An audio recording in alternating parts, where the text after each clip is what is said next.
Hello everyone and welcome back to another video on the channel. Today we're going to be talking about a weird one. We're going to be talking about Skinamarink, which is a very, very low budget Canadian horror film that's actually being released in theaters in a very limited capacity in the United States this weekend, which is very exciting because this is a $15,000 Canadian horror film, so it's dirt cheap, did not cost anything to make essentially. And you can just tell that they really wanted to make a very surreal, hypnotic, and almost dreamlike horror film that is very unique. I've never seen a single film that's anything like this. I think the only thing that I can compare it to that I've seen is probably Lake Mungo. Not story-wise or anything like that, but just the feel of this film. So I am going to be talking about some spoilers for this film, but I will say that this movie is not necessarily about the spoilers and the plot of how things work, because I think this movie is more geared towards the experience of actually watching this film. So nothing that I say here is necessarily going to ruin the experience of watching this film. I'll talk about some of the good scares in this film that I really did enjoy. So if you don't want to know anything like that about this film, then go watch the film. I'd actually recommend it to people who have probably already heard of this film or really like bizarre, just weird horror movies, because like I said, this is not for everybody. So what is this film about? Well, essentially it's about these two children who wake up in the middle of the night to find that their father has magically vanished along with all the doors and the windows to their house. So again, a very surreal, almost dreamlike film, and I love the way this film is shot because you never really get to see these children. You get to see maybe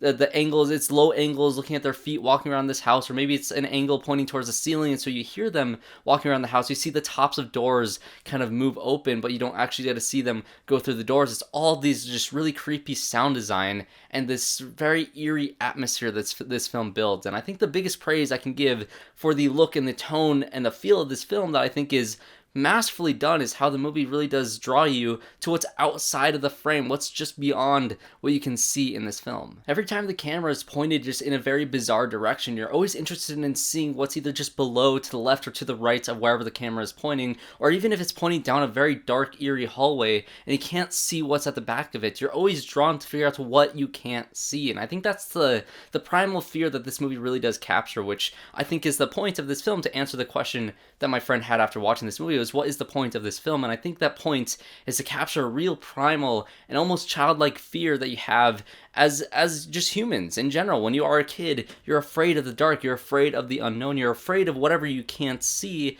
And so how do you react to these things, especially when it comes to the perspective of these children? And on top of the look and feel of this film, it does kind of adopt some of the same stylistic choices that some found footage movies choose to do in those type of films, because it is that staticky, low quality type camera, the low quality type of sound design that you're hearing and seeing in this film. But it's not found footage. There's no camera that the kids are setting up every single night to film whatever it is. It's not like a Paranormal Activity type of thing, although it captures that same sort of like horror that you feel watching those sort of things, because it feels like you're fully immersed in this film. It feels like you are there. And somebody said on Twitter, maybe it was a Letterboxd review, that it feels like this film was made by your sleep paralysis demon. It feels like you are there in the film, you're stuck in the same place, you just woke up from a nightmare essentially, and you're seeing this thing in the background and you can't move your eyes, you can't drift, because there's barely any camera movements in this film. It's a very static film in general, and so you always want to see what's just outside of your view, because you know there's something terrifying right there, and it is absolutely horrifying. Probably my favorite sequence in this film was actually one that there was a lot of movement. It felt like, you know, you're literally in the head of one of the kids, and he goes into his parents' bedroom and he sees his father sitting on the bed. And again, you don't get to see his full figure. You're kind of just looking at his legs kind of leaning off the bottom of the bed, and he says to look under the bed, and so the kid leans down and looks under the bed, and then he looks back up and he looks under the bed again, because his dad keeps on insisting that there's something down there. And every time that you look under this bed, you are absolutely terrified. And one of the times he stands back up, the dad is now gone. And then he looks back over to the right and sees that the mom is sitting on the back of the bed. And so now she's saying these other things, and he's looking over towards the door this time around, and there's nothing there, but they're saying that there's some presence in this room, there's someone else with them in this room, and all of a sudden she's gone. And then you kind of look back at the door, and all the time this suspense and the sound design is kind of building, and the static is just kind of getting under your skin, and just the way that it's shot, the slow camera movements, and the way that you just want to see every single time you pan one way, you just want to see what's back on the left of the screen or the right of the screen, whatever you can't see.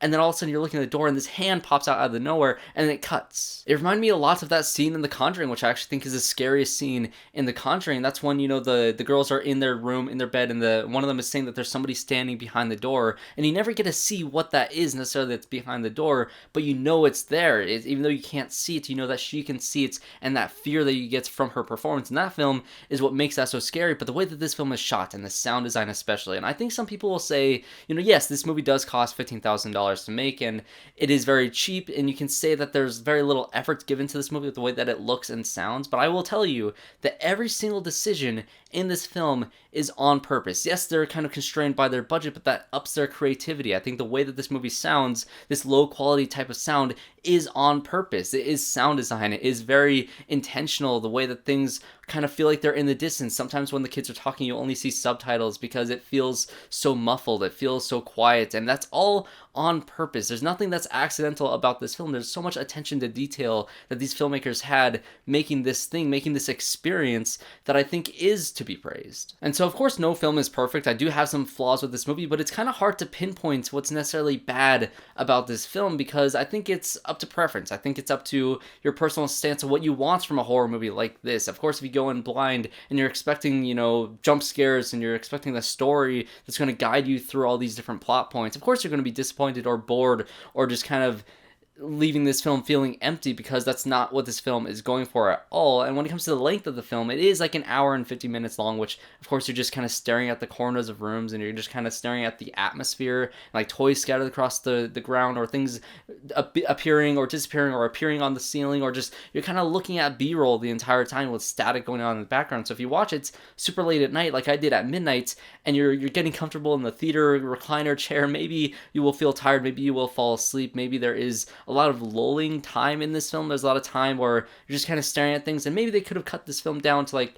an hour and 20 minutes. You could easily probably cut 30 minutes out of this film, and I think the experience would probably be the same. I'm not sure exactly why this film is the length that it is. I'm not sure how much was already cut, or if this is just everything that they had, every single shot that they had played out on the screen essentially, but I don't know. I feel like easily this could be one of these sequences could play as a really great short film. This movie could play as a really great like 60-minute thriller. It could be played as like a very long hour and 50-minute version that we got in theaters today. So I think there's a lot of different versions of this movie that could exist, but either way, I'm glad the film exists in general. But if this movie does anything right, if it absolutely nails a single thing that this film is trying to go for, it really is how scary this film is. And yes, if you're not expecting this type of film, or if you're bored by it, that's one thing, but still, I dare you to, after you watch this film, whether it's in theaters or at home, you sit in your house when everybody else is asleep, or you're completely alone, and you just sit down in the middle of your hallway, completely quiet and eerie in the dark,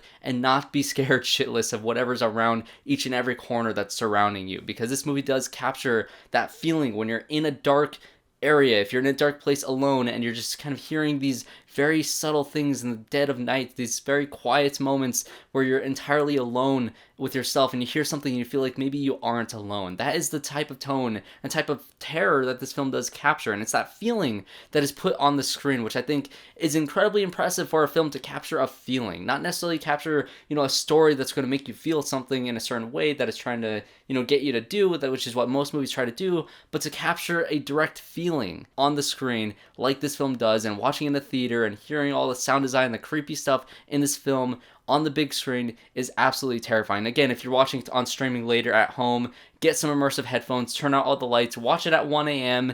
It is truly a creepy experience to watch. So that is going to be my review for Skinamarink. What did you guys think of this film? I'm very curious to hear all your guys' thoughts in the comments down below. And if you enjoyed this review, make sure you guys subscribe as always.